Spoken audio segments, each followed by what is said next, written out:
Hey there, and welcome back to MTG Another Look. And if you're new here, welcome and thank you for clicking. MTG Another Look is a channel where we talk about underutilized or otherwise interesting cards for Commander. We also discuss previews, reprints, and sometimes do pack openings, just for a little treat. If you end up enjoying the video, give it a like and subscribe to really help out the channel. Thanks a lot, everyone. Now let's take another look and get into it. Let's talk about Olorin Searing Light.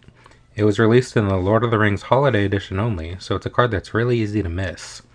It costs 2, a red and a white, for an instant. Each opponent exiles a creature with the greatest power among creatures that player controls. Then it has Spell Mastery. If there are 2 or more instant and or sorcery cards in your graveyard, Olorin Searing Light deals damage to each opponent equal to the power of the creature they exiled. This is a pretty good and pretty overlooked removal spell. It exiles 3 creatures, 1 for each opponent, for 4 mana at instant speed. You can't choose which creature to exile explicitly, but it will always exile the biggest creature each opponent controls, so it's usually going to be the one you wanted to remove anyway. And since you're in control of when you cast a spell and as an instant, you can play it in such a way that you kinda can decide which creatures will get hit based off of the board state. 1-for-1 removal spells are still often necessary in multiplayer Commander, because if your opponent is playing something like a Winota Joiner of Forces, you absolutely need to be able to remove it immediately. You'll need a Swords to Plowshares or something cheap and flexible that you can fire off just when you need it to keep yourself from dying immediately. There are plenty of kill-on-sight commanders that need to be removed, even if you're just 1-for-1ing a single opponent.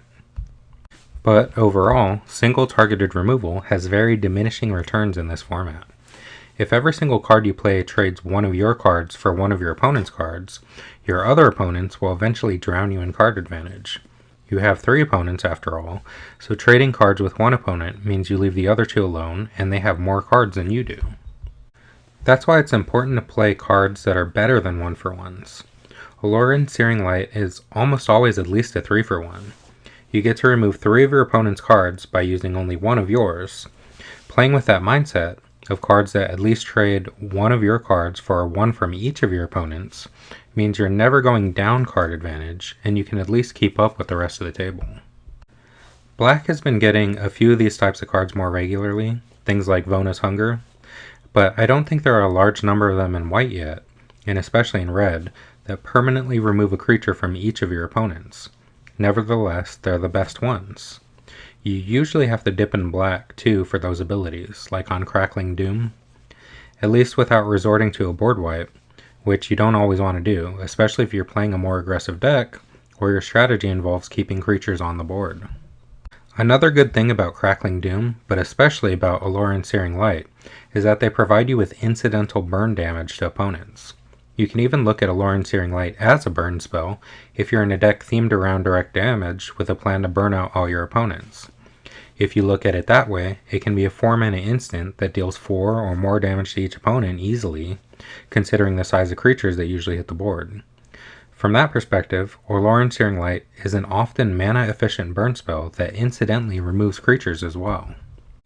Another great thing about it is that it fits the requirements to be searched out of your deck with a Sunforger activation. That means if you're already in a Sunforger deck, this can be a great include for your toolbox, alongside the more niche cards you likely already play, like Settle the Wreckage. A lot of the cards in the Sunforger package are a bit situational or niche, or they're single targeted removal. This is another option that can just be a good way to remove opposing threats or blockers, or even just dome someone for the last bits of damage you need to win when things line up. Olorin Searing Light fits great in a Firesong and Sunspeaker deck, where it can be used primarily for large amounts of damage in life, and pull extra weight removing creatures as a bonus. It fits in those Sunforger packages and can be a reasonable inclusion in any equipment deck as a removal option. Try it out in Kellen the Fayblooded. It would also definitely make the short list of Boros spells to play in a couple of the Niv-Mizzet decks, like Niv-Mizzet Supreme. It is up there as one of the great Boros spells, and at time of writing it can be purchased for less than $1. Next up is Well Rested from the Fallout Commander decks. For 1 and a green, you get an Aura enchantment that can enchant a creature. Enchanted creature has, whenever this creature becomes untapped, put 2 +1/+1 counters on it, Then you gain 2 life and draw a card. This ability triggers only once each turn. Well Rested is an underappreciated little gem. Let's look at the ceiling of the card. If you can reliably untap a creature, you get to put 2 counters on it, gain life, and draw a card. It does have a limit of 1 trigger per turn because if it didn't, Well Rested would be one of the most easily busted open cards. It could be combined with any creature that could untap itself, like an Epheto Alchemist, to target itself over and over until you've drawn your whole deck and the untapped creature is 160 or something absurd like that. It would be a hugely powerful engine to draw infinitely until you can't anymore and make your life total somewhere in the hundreds. This is a card that really needs that little restriction. As it is, even with the once per turn restriction, I think this card is still very powerful. It's a 2-mana card that has the potential to draw multiple cards a turn cycle. If you combine this with a Seedborn Muse and any creature with a tap ability, like a Birds of Paradise, you can easily draw 4 cards a turn cycle, gain 8 life, and make your birds into an 8/9 flyer in 1 turn cycle. That's pretty ridiculous. Even without easy untappers like a Seedborn Muse or a Epheto Alchemist, the base use of Well Rested is just putting it on a creature with a tap ability, or that you want to attack with and getting the card draw, life, and permanent pump once per turn cycle. That's still pretty good. People have played Phyrexian Arena for years and still do. People play Call of the Ring all the time and are happy to pay 2 life to draw 1 card per turn cycle. When you think of Well Rested in this category, it's kind of like a green version of Call of the Ring, but with upside. Both of them are even conditional, requiring you to have a creature to use it. Well Rested goes well in Ivy Gleeful Spell Thief. You can put Well Rested on a creature and copy it on Ivy so that you get double the benefit on every untap step. More card draw, pump, and life. Well Rested fits in any of the Aura Enchantress decks as additional draw and utility, like Elivir of the Wild Court. Elivir loves auras to pump your creatures with rolls, and already wants you to be attacking with creatures, which is one of the easiest ways to tap a creature for Well Rested. There are also a few commanders that have an untapping theme, like with Elmar Ulvenwald Informant. And these commanders that want to be tapping and untapping creatures, especially on opponent's turns, will help you get maximum value out of your well-rested creature. Next up is Orochi Soul Reaver from the Thunder Junction Commander decks. For 5 and a black, you get a Snake Ninja Rogue, and it's a 5/4. Whenever 1 or more creatures you control deal combat damage to a player, create a treasure token and manifest the top card of that player's library. And it has a ninjutsu ability that costs 3 and a black. Okay, before talking about the card's uses, let's talk about how it works for people that might not be familiar with the mechanics. If you have an unblocked attacker, you can pay the ninjutsu cost on the Soul Reaver to return the attacker to your hand and replace it with the Soul Reaver, who is tapped and attacking. So if you attack with an evasive creature like a Changeling Outcast, you can pay 4 mana, bounce the Outcast, and hit your opponent with the Soul Reaver. Easy peasy, right? And when you hit an opponent with at least 1 creature, you get to make a treasure token and take the top card of their library and put it onto the battlefield as a 2/2 face-down creature. And if it's a creature, you can pay the creature's mana cost to flip it over at any time, just like other morph-like abilities. Now, it's important to note that the Soul Reaver doesn't just trigger when it hits a player. It triggers when any creatures hit any players. Not a lot of ninjas spread their abilities around to other creatures as well. And the way it's worded on the Soul Reaver, it will trigger once per opponent hit. So if you attack with 3 creatures, 1 at each of your opponents, and they connect, you will trigger the Soul Reaver's ability 3 times. You would make 3 treasure tokens, and make 3 2/2 manifested creatures from the top card of each of their libraries. That's a lot of potential value for 4 mana. Most of the cost can be refunded by the treasure tokens, and even making 3 2/2s for 4 mana is a heck of a bargain. That's a lot of card advantage on 1 card, and the Soul Reaver doesn't even have to connect with the player itself. It can just sit back on turns after you ninjutsu'd it in, and let your other evasive creatures do all the work. But let's talk about another benefit of the ninjutsu mechanic. In its history, it's been used in tandem with Enters the Battlefield effects to get extra value. People would bounce their Baleful Strix with their Ninja of the Deep Hours, so they can replay the Strix and draw another card.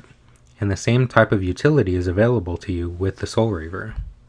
Let's say you've casted a Shriekmaw, destroyed a creature, then attacked with it at a player who can't block it because of its fear ability. Then you can bounce it back, hit with the Soul Reaver and get its triggers. Then you have the Shriekmaw back in your hand to destroy another creature later. Ninjas let you play a kind of blink style with only one of the two big blink colors. There are blue blink spells, but including effects that bounce your creatures with ETB effects can help supplement the shallow pool of blue blink cards. Orochi Soul Reaver works great with all the other ninja synergies in decks like Satoru the Infiltrator, and can give you tremendous value alongside all the other cards in that theme that play exactly the way you want to with the Soul Reaver already. But it can also fit in decks that care about things leaving the battlefield or wanting to replay ETB effects, like Lulu Loyal Hollyphant with a black background. It can also help you trigger Wernog Rider's Chaplain multiple times with its enters and leaves the battlefield triggers. Next is Dire Strain Rampage. It's a sorcery for 1, a red, and a green. Destroy target artifact, enchantment, or land. If a land was destroyed this way, its controller may search their library for up to 2 basic land cards, put them onto the battlefield tapped, then shuffle. Otherwise, its controller may search their library for a basic land card, put it onto the battlefield tapped, then shuffle. And it has Flashback, which costs 3, a red, and a green mana. This is one of those cards with a lot of versatility that can pull double duty as 2 different types of cards. First off, it's a ramp spell. You primarily would want to target your own lands with it, since it ends up ramping the player who controls the land. In that way, it's a sorcery speed roiling regrowth. It still gives you the double lands entering to trigger landfall twice, so it's definitely useful in those types of decks. It also has Flashback, so you can recast it for 5 mana if you want to ramp again later, or you need another 2 landfall triggers. For landfall decks, I think just that ability to get 4 landfall triggers off of 1 card makes it useful enough to play. Landfall decks are often built as a big pile of ramp spells, and this one may get overlooked because it's just below rate. There are dozens of ramp spells to choose from, and usually land costs 2 mana to search out. It's easy to overlook it when you're just trying to make a list of the 15 or so most efficient land ramp cards. But landfall decks can often run out of cards, and having the ability to play Dire Strain Rampage again lets you have something to do later on when your options get a little thin. But the real reason I bring up Dire Strain Rampage is the flexibility of it being artifact and enchantment removal. In those landfall packages, you can replace a card that just ramps with this to give you coverage for artifacts and enchantments without sacrificing a slot for your main game plan. If everything goes normally, you use it as a ramp for 2 landfall triggers, but if a problem you must answer hits the board, you can use 1/2 of this card to destroy it without missing a beat. Dire Strain Rampage also has the functionality of being a versatile option for decks that copy instants and sorceries often. If you're playing a deck that just happens to have a double vision on the board once in a while, it can be good to have cards that fill 2 different roles. With this spell copied, you can either ramp twice, destroy 2 artifacts and or enchantments, or ramp yourself and destroy a permanent. Luckily, it isn't worded like a modal spell on the card, because copying a modal card makes you copy the same mode. With Dire Strain Rampage, the functionality of the card is determined by what you target, not what mode you choose. Dire Strain Rampage is a shoo-in in every landfall deck, and will always have a spot in something like Omnath Locus of Rage. It could go in a Wart the Raid Mother deck to be a versatile spell that's easy to copy, and it's also good as an option for something like Niv Mizzet Reborn, as one of the very few low-costed 2-color ramp spells. The last card to talk about today is Chrome Host Seed Shark. For 2 and a blue, you get a 2/4 Flying Phyrexian Shark. Whenever you cast a non-creature spell, incubate X, where X is the mana value of that spell. To incubate X, you would create an artifact token that's not a creature, but would come into play with X +1/+1 counters on it. And at any time, you can pay 2 mana to transform it into a 0/0 artifact creature that keeps the +1/+1 counters. Chrome Host Seed Shark is a card that can cause opponents a lot of problems all on its own. It explodes into a bunch of little artifacts that can turn into creatures at instant speed to surprise block attackers, or be activated at any time to attack as long as they no longer have summoning sickness. Chrome-Ho Seed Shark is a reference to Shark Typhoon, a very powerful and expensive win condition for Spellslinger decks, and Chrome-Ho Seed Shark is a fitting homage to the power and function of the original. There are several decks I've made that have wanted a Shark Typhoon as a win condition, and since it's Commander and you need redundancy for all the effects you want to see, I've played Chrome-Ho Seed Shark great alongside it. It's one of a handful of Spellslinger and Control win cons that you can slot into decks without much thought towards synergies, and it'll perform well. You might be looking at Shark Typhoon and thinking that Chrome-Ho Seed Shark is strictly worse. I admit that it might look that way side by side. With unlimited mana and spells, the Shark Typhoon makes a steady stream of flying creatures that you don't have to pay mana into. But the Seed Shark plays a bit differently than Shark Typhoon and can be better in some applications and worse in others. First of all, the Seed Shark costs 3 mana, half the cost of Shark Typhoon. That means you can play it early if you have duplicate payoffs in hand. You can dump the Seed Shark into play early and use it as a decent blocker and deterrent to attacks. Spellslinger decks tend to have a lot of action in hand, but struggle to have an efficient defense early game to dissuade attackers. They don't play as many cheap value creatures as other strategies, and can sometimes make themselves vulnerable. Chrome-Ho Seed Shark can be a dumb little blocker early game that you aren't too concerned with keeping alive, but if it does survive, it makes a steady stream of threats to make a dominating board presence later on. The fact that the Seed Shark makes artifacts that you have to activate to make them creatures can actually be a benefit in disguise. When you have 4 4/4 Shark Typhoon tokens and no cards in hand, a board wipe blows you out of the water. It destroys your creatures and leaves you with no way to make more creatures unless you top deck a spell to cast. In the same scenario, where you have 4 Incubator tokens with 4 +1/+1 counters, but still no cards in hand, a board wipe won't slow you down and could be great for you. The artifacts dodge the board wipe, then can be activated to attack immediately after on an empty board. The tokens that Chrome-Ho Seed Shark makes also have artifact synergies, proliferate synergies, or can be sacrificed to a Krark Clan Ironworks and Egg-style combos.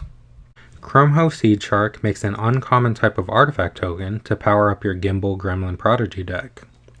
The Seed Shark goes great in any Spellslinger deck, but is especially useful in a Galazeth Prismari deck. The Seed Shark makes artifacts that can be tapped for mana to cast bigger instants and sorceries, that then re-trigger the Seed Shark and make even bigger tokens. It's also a shoo-in for Tetsun Gnome Champion, making tons of double-faced artifacts that will each mill you and put cards in your hand. Thank you for watching, everybody. What do you think about the cards we discussed today? Are these cards diamonds in the rough, or just more rough? Are there any cards you think are hidden gems? Let me know in the comments down below, and give the video a like and subscribe if you want to see more videos like this. I will see you next time, and have a great rest of your day.